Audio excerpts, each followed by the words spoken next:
Cet après-midi, je retrace le destin d'une pionnière de l'écologie moderne. Une biologiste qui s'est opposée à l'industrie chimique, ou la véritable histoire de Rachel Carson, la première lanceuse d'alerte écolo. Quelle révélation Rachel Carson a-t-elle publiée dans son plus célèbre livre ? Que lui vaut son surnom de mère de l'écologie ? Quel secret a-t-elle gardé toute sa vie ? Europe 1, 15h, 16h, historiquement vôtre. le récit, Stéphane Bern.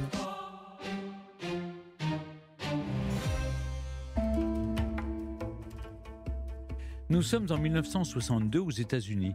Sur le porche de sa maison de Pennsylvanie, Mrs. Johnson passe le balai avec application. En bonne mère de famille, elle doit avoir une maison propre à l'intérieur comme à l'extérieur. Alors, chaque jour, elle nettoie les résidus de suie qui proviennent des usines voisines. C'est un peu sale, mais c'est la rançon du progrès. Depuis 1909, Pittsburgh produit la moitié de l'acier américain.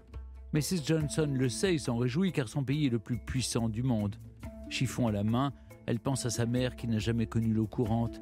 Elle, grâce aux savants américains, elle a même une machine à laver.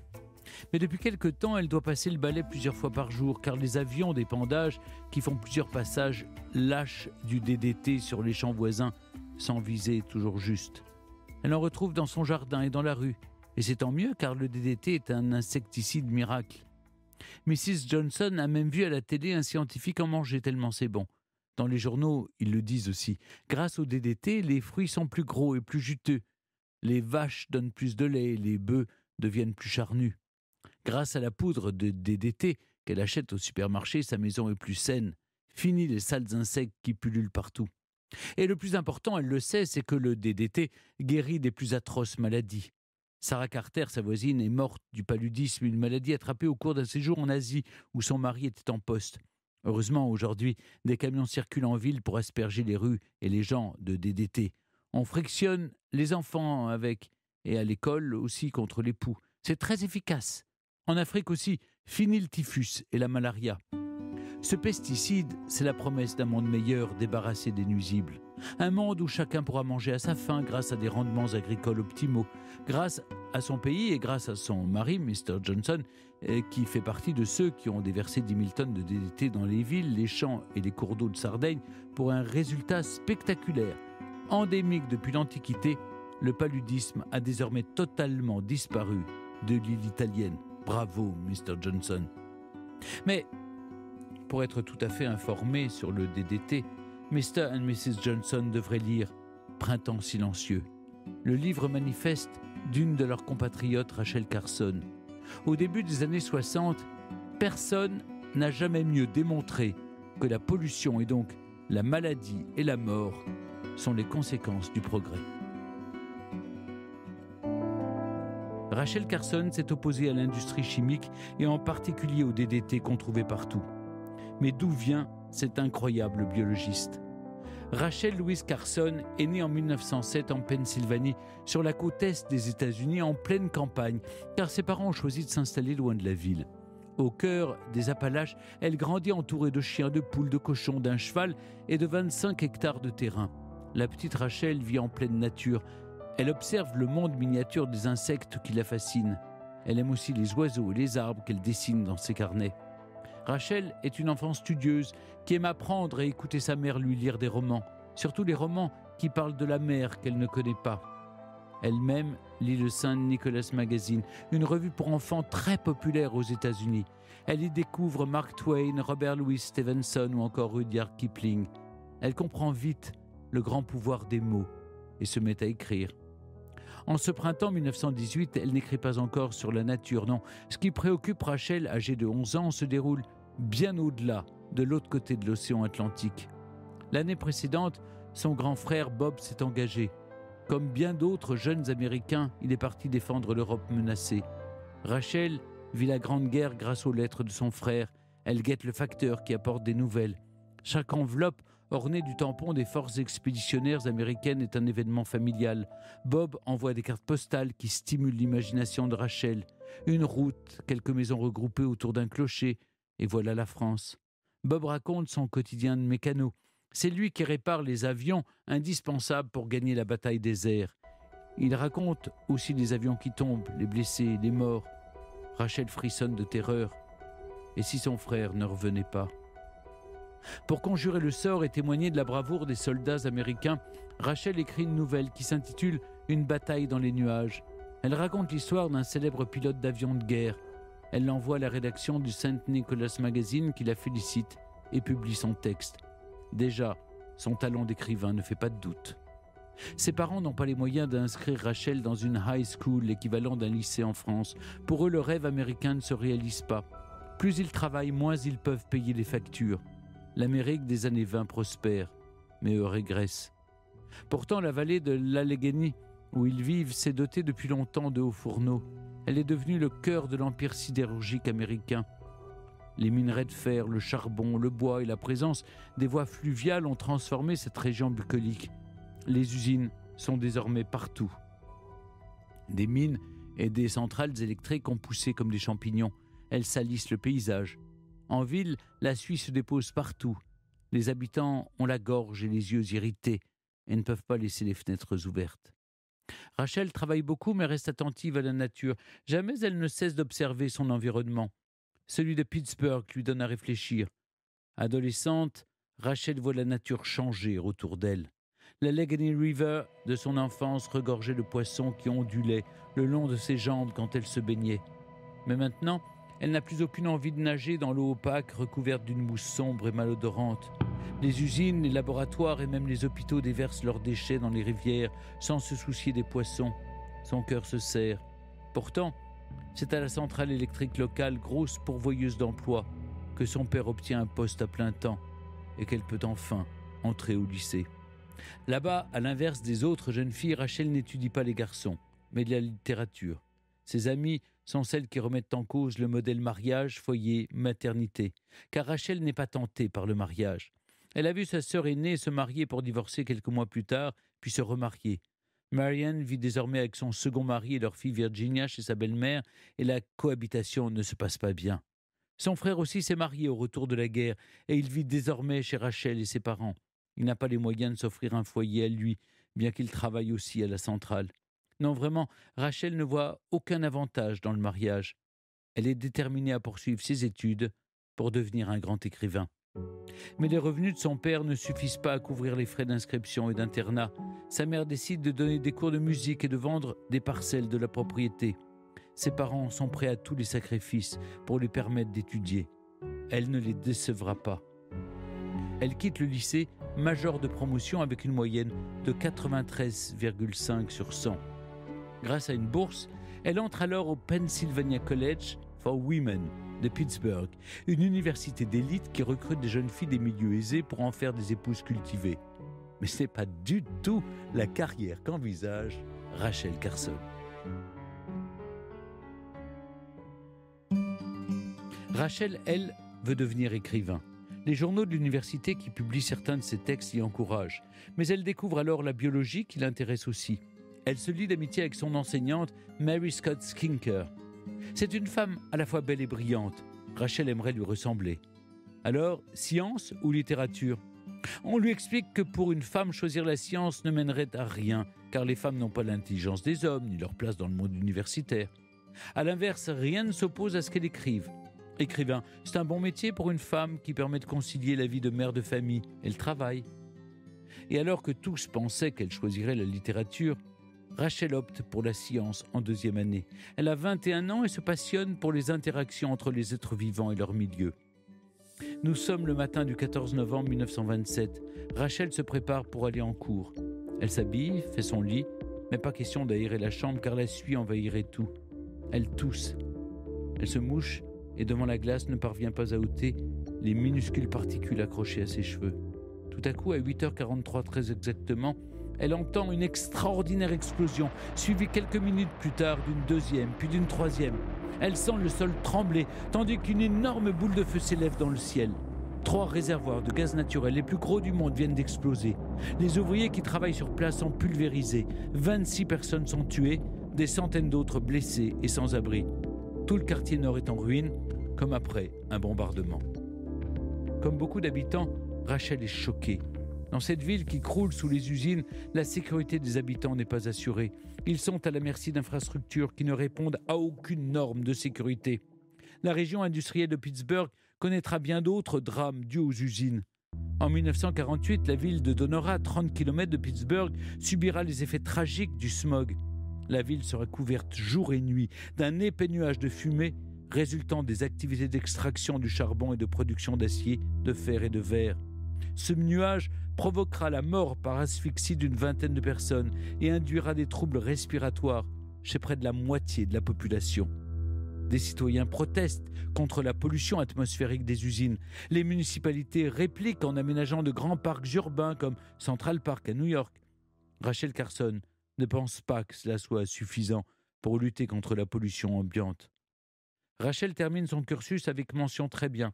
Une bourse exceptionnelle lui permet de poursuivre vers un master de zoologie à l'université Johns Hopkins de Baltimore. C'est une chance et elle le sait. Il n'y a que 5 femmes en zoologie à Johns Hopkins et 13 en tout à l'université. Elle travaille dur, mais ses dettes la poursuivent. La crise financière de 1929 aggrave les problèmes financiers de ses parents qui continuaient de l'aider financièrement. Rachel renonce au doctorat. Pour entretenir sa famille, elle travaille au Muséum national d'histoire naturelle de Washington, puis au Service national de la pêche et de la faune sauvage, une agence gouvernementale. Son père meurt, sa grande sœur aussi.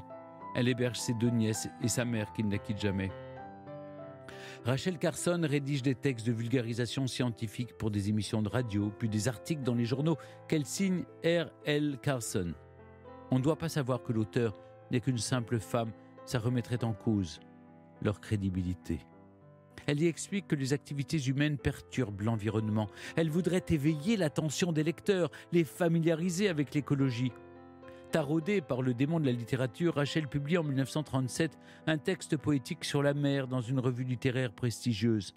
Elle reçoit de nombreux éloges et ne doute pas d'elle-même. Il est possible de faire de l'art avec la science et de la poésie avec la biologie. Elle poursuit donc dans cette voie. En 1941, à 35 ans, elle publie « Sous le vent marin », qui reçoit de très bonnes critiques, mais ne se vend pas. Amoureuse de la mer, elle poursuit quand même dans cette voie. Malgré les rapports alarmants de scientifiques indépendants, le gouvernement américain est alors sur le point d'autoriser la vente du DDT.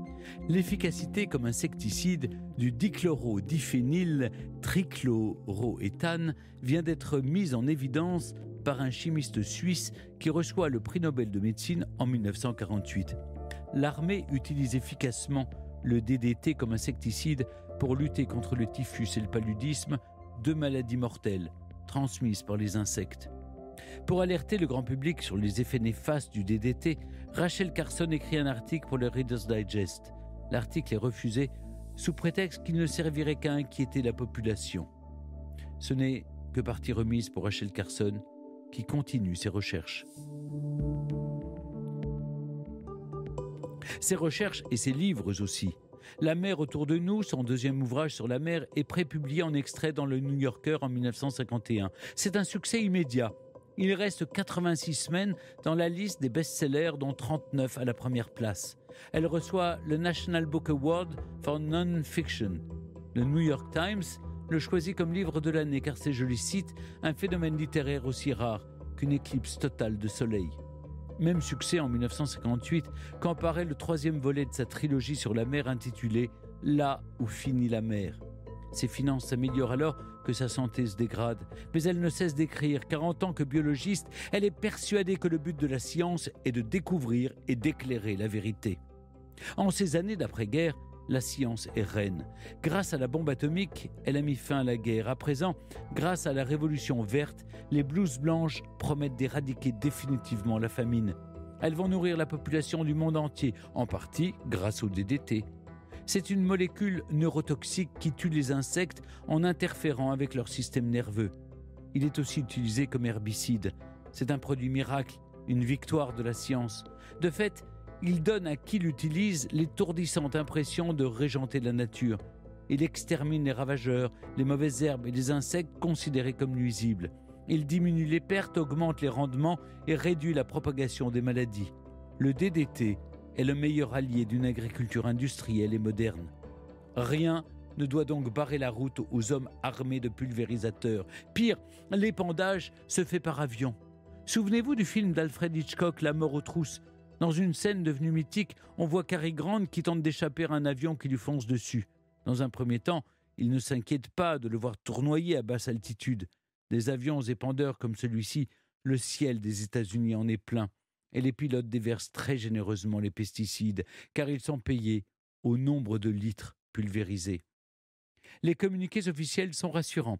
La poudre ne fait de mal ni aux plantes, ni aux animaux, ni aux humains. Il n'y a qu'à balayer les paillettes de produits chimiques qui tombent du ciel dans les cours et sous les porches des maisons. Les scientifiques indépendants sont pourtant très alarmistes. Alors Rachel Carson décide de dénoncer le mensonge de l'industrie chimique. Les pesticides ne sont pas sélectifs. Le DDT détruit toutes les vies qu'il rencontre car il passe d'un organisme à l'autre en suivant la chaîne alimentaire.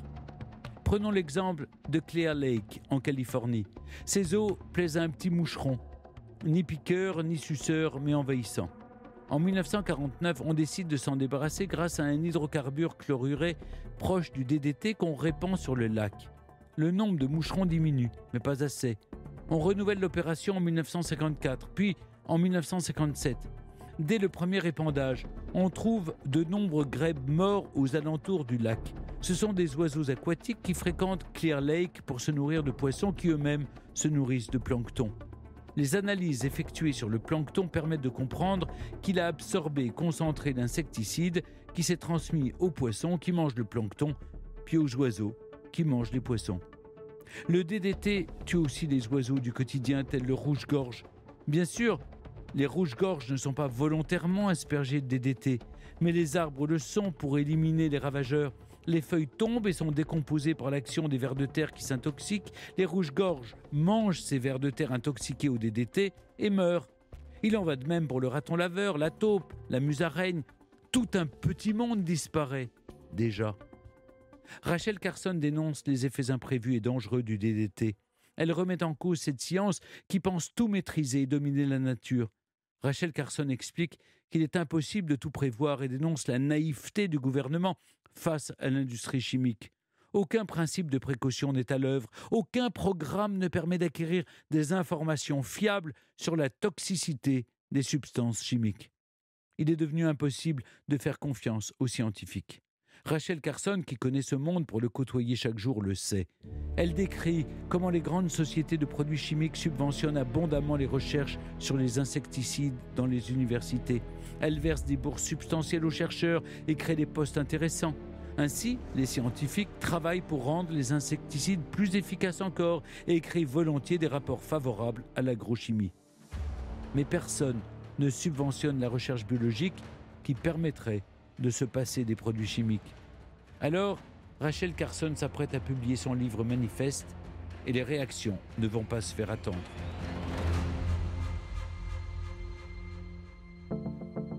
Oui, Rachel Carson sait que son texte sera contesté par les tenants de l'industrie chimique. Elle se fait donc relire par les meilleurs spécialistes. Son livre intitulé Printemps silencieux est publié en 1962 et violemment critiqué. L'industrie de la chimie, qui n'a pas pu empêcher la publication du livre, lance une campagne de dénigrement. On qualifie la biologiste d'hystérique, de défenseuse fanatique de la nature ou encore de folle anti-progrès. Rachel Carson reçoit ces attaques de plein fouet. Elle la blesse d'autant plus qu'elle est atteinte d'un cancer avec métastase et suit une radiothérapie qui l'affaiblit beaucoup. Elle a déjà subi une vasectomie radicale en 1960. Bientôt, elle ne se déplace plus qu'en fauteuil roulant ou à l'aide d'un déambulateur. Le 13 mars 1964, à 56 ans, elle entre à l'hôpital pour une opération. Elle y meurt à peine un mois plus tard. Elle ne saura donc rien du succès phénoménal de son livre et de ses conséquences positives.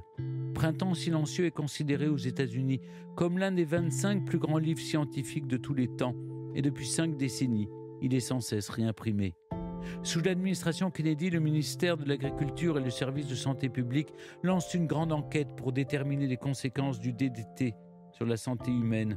Le livre devient une référence pour les mouvements écologistes naissants qui critiquent l'agriculture chimique. Cet esprit de contestation atteint son paroxysme le 22 avril 1970, premier jour de la Terre. L'Agence de protection de l'environnement est créée le 2 décembre 1970 pour étudier et protéger la nature et la santé des Américains. Et le 14 juin 1972, cette agence annule tous les enregistrements fédéraux de produits DDT. L'utilisation du DDT est désormais interdite aux États-Unis. Mais Rachel Carson, hélas, n'est plus là pour le voir. Europe 1, historiquement vôtre. Tamara Herdé, merci d'être toujours avec nous sur Europe 1. L'interdiction du DDT, c'est une victoire. Mais évidemment, elle arrive trop tard pour que Rachel Carson puisse la savourer. Au fond, elle aura connu davantage le dénigrement, l'hostilité que la reconnaissance publique. Il y avait d'ailleurs de la gravité, de la tristesse même, sur le visage de Rachel Carson qu'on découvre dans votre film. Finalement, sa vie a été très dure, non ? Oui, certainement, sa vie était très dure et elle savait très bien, en plus elle savait très bien vers là où elle va. On voit ça dans les échanges de lettres que j'ai étudié, qu'elle a fait avec sa meilleure amie Dorothy Freeman. Et elle sait, avant de publier, à quelle sauce elle va être mangée. Elle sait que ça va être un combat très très dur, elle sait qu'elle va être dénigrée, mais effectivement, ça n'enlève pas de l'impact que ça a sur elle, de cette chagrin. Mais elle a aussi, et ça on voit jusqu'au dernier jour de sa vie par rapport aux écrits qu'elle échange, elle a aussi cette capacité de prendre un vrai plaisir par la nature, par les détails, et jusqu'à la fin, elle observe encore des créatures marrantes dans son microscope, et elle trouve quand même une joie par la nature. Donc c'est pas que ses écrits qui appellent à cet amour de la nature, mais elle est vive vraiment, elle incarne. Donc je pense que d'une certaine manière, ça apaise et ses combats politiques et toutes ces critiques qu'elle doit subir. Le Printemps silencieux, ce livre vieux de 60 ans maintenant, vous l'avez lu, vous, Tamara. Qu'est-ce qui résonne tant encore aujourd'hui avec les informations quotidiennes sur le climat, le dérèglement climatique dans nos journaux, sur justement toutes les atteintes à la nature?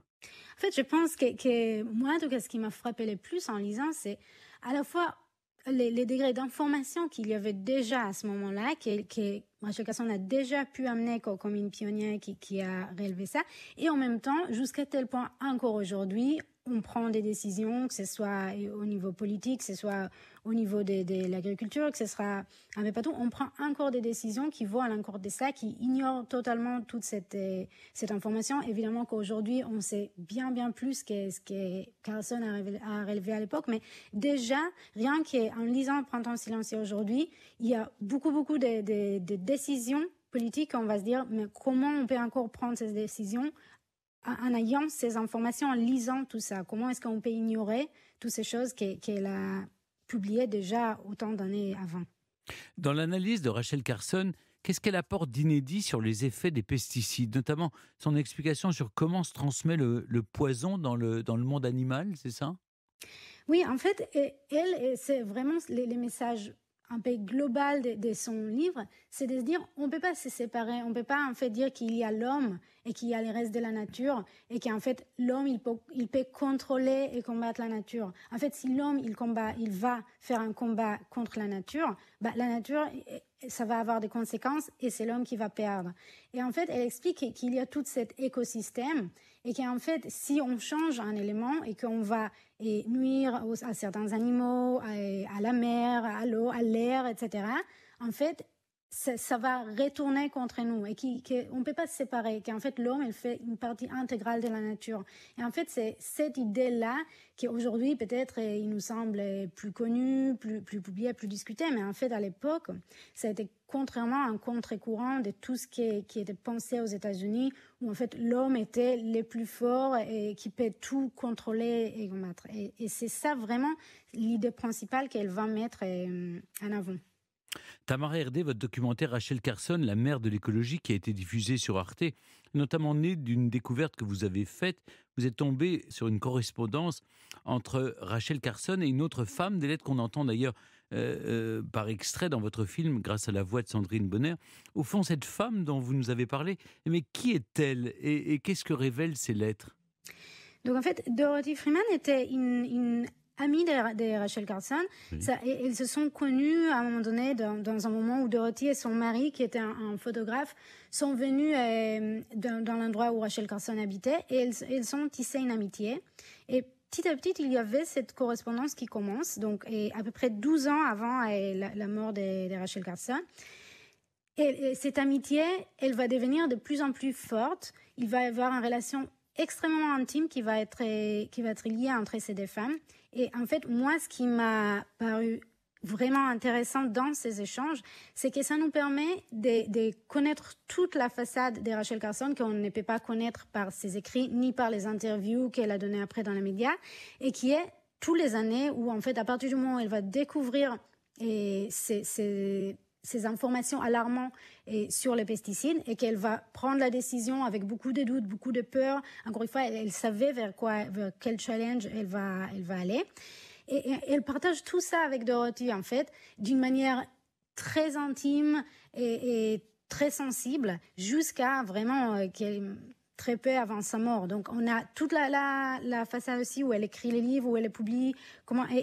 C'est très, très beau de lire ces échanges, et ça nous permet de comprendre tout le processus intime de Rachel Carson pendant toutes ces années de combat.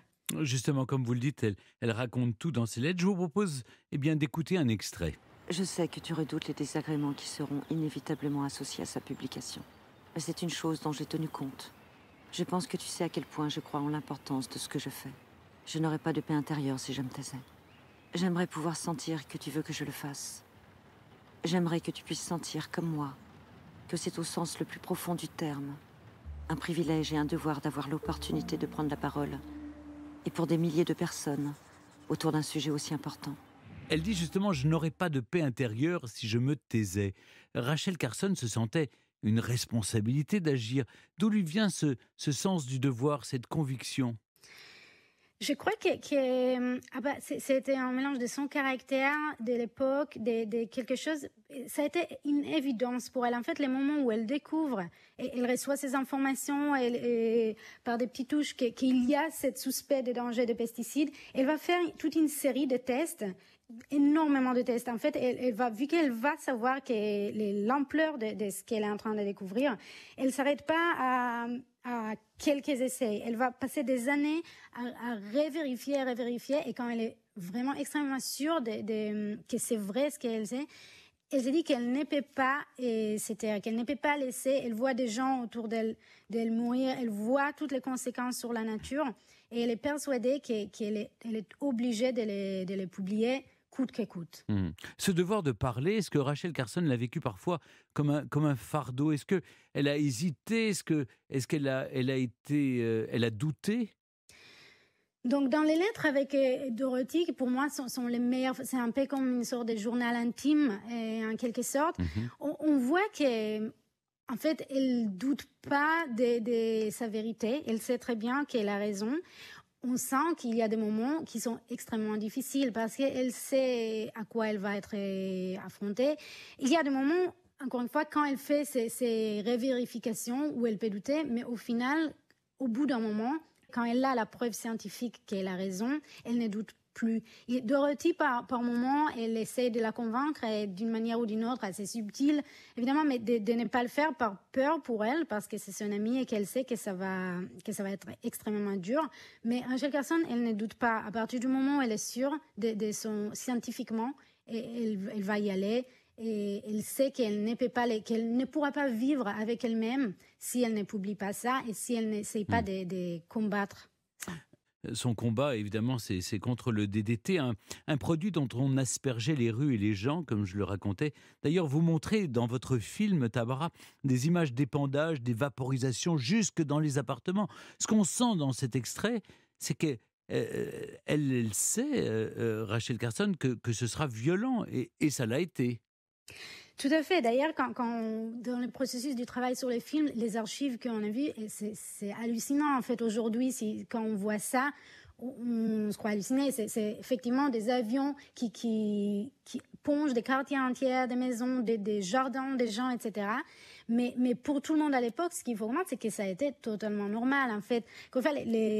Ça a été considéré comme un grand avantage de l'homme, du scientifique, qui a pu combattre certaines maladies, qui a pu combattre des problèmes d'agriculture, etc.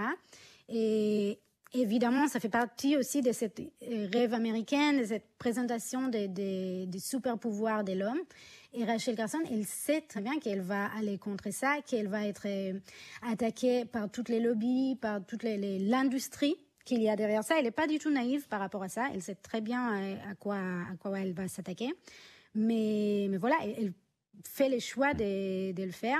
Évidemment, elle va payer un double peine parce qu'elle est une femme, même une femme célibataire, etc. Donc, ils vont utiliser toutes ces choses personnelles. En plus, elle ne peut pas se défendre. Et à la sortie du livre, elle est déjà tellement malade qu'elle peut donner très peu d'interviews. Elle a déjà perdu ses cheveux, etc. Donc, en fait, il y a aussi ça qui va peser, mais ça ne l'arrête pas.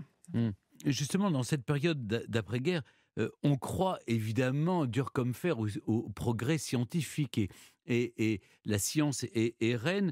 D'ailleurs, c'est ce que vous montrent vos archives, la figure du scientifique est sacro-sainte à la télévision.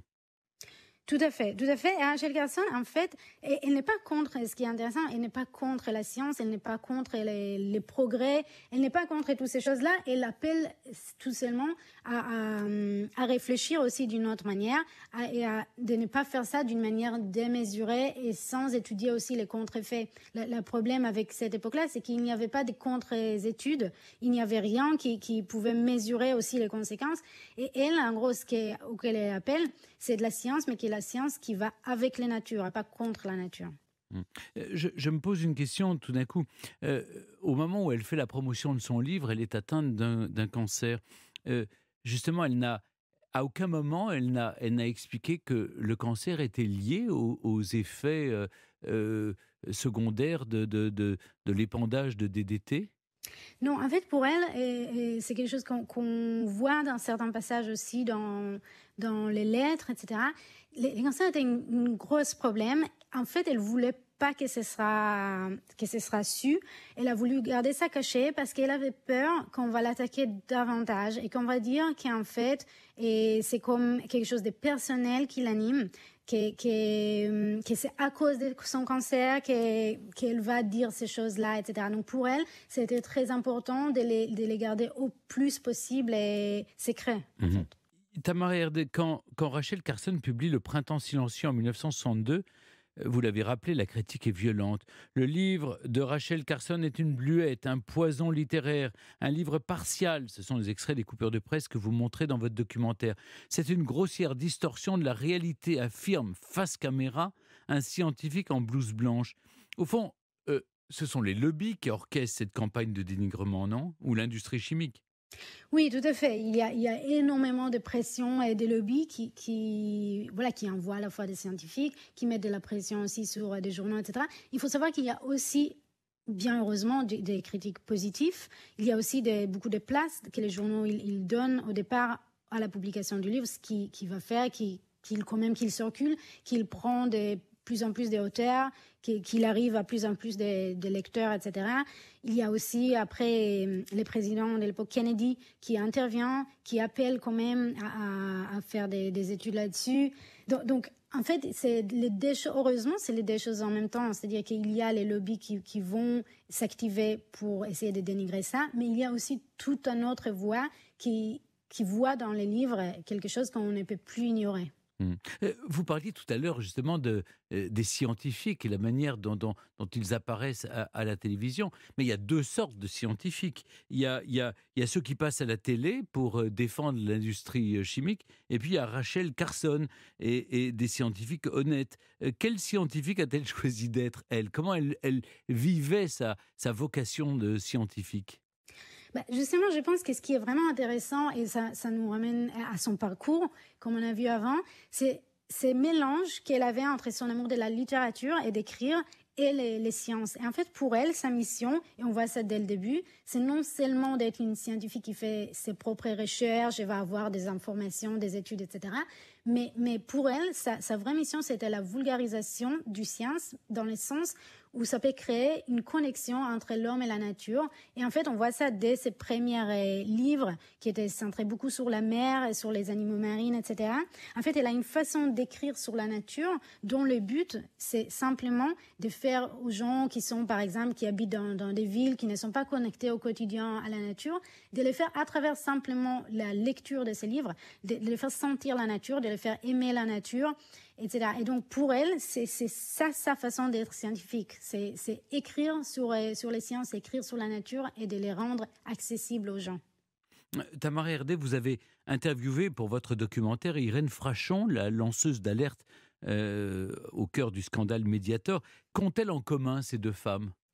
Moi, ce qui m'a intéressée et m'a touchée beaucoup dans l'histoire d'Irène Frachon, c'était, et j'ai vu beaucoup de points communs avec l'histoire des Carson, c'était cet processus d'être une lanceuse d'alerte et de faire ces combats tout en sachant que tu vas être attaqué par les lobbies, que tu vas être discrédité, que tu vas être face à tous ces mécanismes et de ne pas lâcher. Et franchement, elle avait exactement ce même parcours. Et ça a été très intéressant de voir, de l'interviewer, d'entendre comment est-ce qu'elle a vécu aussi, d'une manière très personnelle et intime, toutes ces années de combat, toutes ces années où elle était face à ces pouvoirs qui étaient tellement plus forts qu'elle. Et pourtant, elle a mené le combat jusqu'au bout. Et je pense qu'il y avait beaucoup de choses en commun dans la détermination de ces deux femmes, dans leur façon d'être des lanceuses d'alerte, malgré tout ce qui était autour d'elles et qui a essayé de les empêcher. Qu'est-ce qui fait que le travail de Rachel Carson a posé les fondements de ce qu'on appelle aujourd'hui l'écologie politique ? Quelle était la dimension finalement politique de ses livres et de sa réflexion ? Je pense que c'est ça qui rend aussi, peut-être Printemps silencieux, différent de ses livres d'avant et qui était encore une brique en plus vers ça, c'est qu'elle a non seulement écrit sur des faits scientifiques et exposé des faits, mais elle a proposé une autre approche. En fait, elle a proposé déjà dans ses livres, dans sa façon d'écrire et de voir les choses, elle nous a indiqué les schémas, elle a indiqué le fait que, voilà, c'est pas, elle a dit toujours d'ailleurs, c'est pas en arrêtant d'un jour au lendemain tout et en arrêtant complètement les pesticides, etc., mais c'est en changeant notre façon de voir les choses, c'est en faisant beaucoup plus de tests, c'est en essayant de contrôler, de pas aller de façon démesurée, etc. Et ça appelait derrière ça à beaucoup plus de recherches, à des décisions politiques d'arrêter avec certains pesticides. Et petit à petit, ça a créé tout un mouvement qui va adopter sa vision du monde, qui était cette vision de l'homme ne peut pas être séparé de la nature, mais il doit aller d'un seul pas avec la nature. Pour terminer, pour revenir encore à l'actualité aujourd'hui, qui ou quels sont les mouvements qui se revendiquent de la pensée de Rachel Carson aujourd'hui ?